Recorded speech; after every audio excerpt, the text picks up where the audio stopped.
కొడాలి నాని కనుక జైలుకి వెళ్తే దానివల్ల వైసీపీ కొరికేది ఏం లేదు, దాని అస్సలు ప్లస్ కాదు.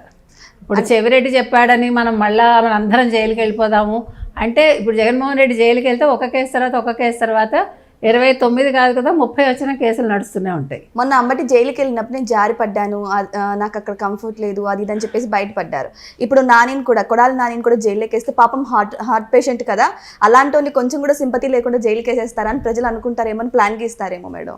ఇప్పుడు అంబటి రాంబాబు జైలుకి వెళ్తే ఎవరన్నా సింపతి చూపించాడా? ప్రజలు వచ్చేసారా అన్న, క్యూలు కట్టేశారా? అయ్యో పాపం మా అంబటి రాంబాబుని జైల్లో వేశారని నవ్వుకున్నారు. ఆయన చూసి నవ్వుకున్నారా లేదా? కొడాలి నానిని వేస్తే మాత్రం నవ్వుకోరు, వెళ్ళి దేవుడికి పూజలు చేస్తారమ్మయ్యా, ఈ పీడ విరగడైంది ఇప్పటికైనా. అందుకని జగన్మోహన్ రెడ్డి ఇప్పటికైనా ఆలోచించుకోవాలండి. ఇంకోసారి చెప్తున్నాం మనం, ఈ కొడాలి నాని, వల్లభనేని వంశీ, అంబటి రాంబాబు వీళ్ళు కాదు ఆయన చుట్టూ ఉండాల్సిన, చెవిరెడ్డి, పెద్దిరెడ్డి వీళ్ళు కాదు.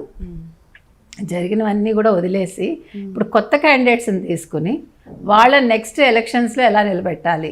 ఇప్పుడు మనం ఇందాక చెప్పుకున్నాం, మనం దేవాదాయ శాఖ పరిధిలోంచి ఆలయాలన్నీ విముక్తి చేసేసి అసలు సంబంధం లేకుండా చేసి అట్లా ఆయనకి ఇచ్చే సలహాలు ఆలోచించుకుని ఆయన ఇప్పటికైనా వింటని నేర్చుకోవాలి.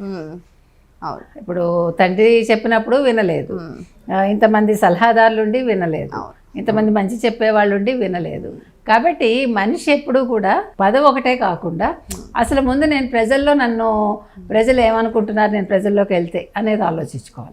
అలా ఆలోచించుకుంటే కనుక అయితే అతను ముందు కొంతకాలం అసలు తన ఆలోచనలు పక్కకు పెట్టేసి ఎదురువాడు ఏం చెప్తున్నాడో విని అందులోంచి మంచి గ్రహిస్తే ఖచ్చితంగా జగన్మోహన్ రెడ్డి మళ్ళీ మంచి రాజకీయ నాయకుడిగా ఉంటాడు.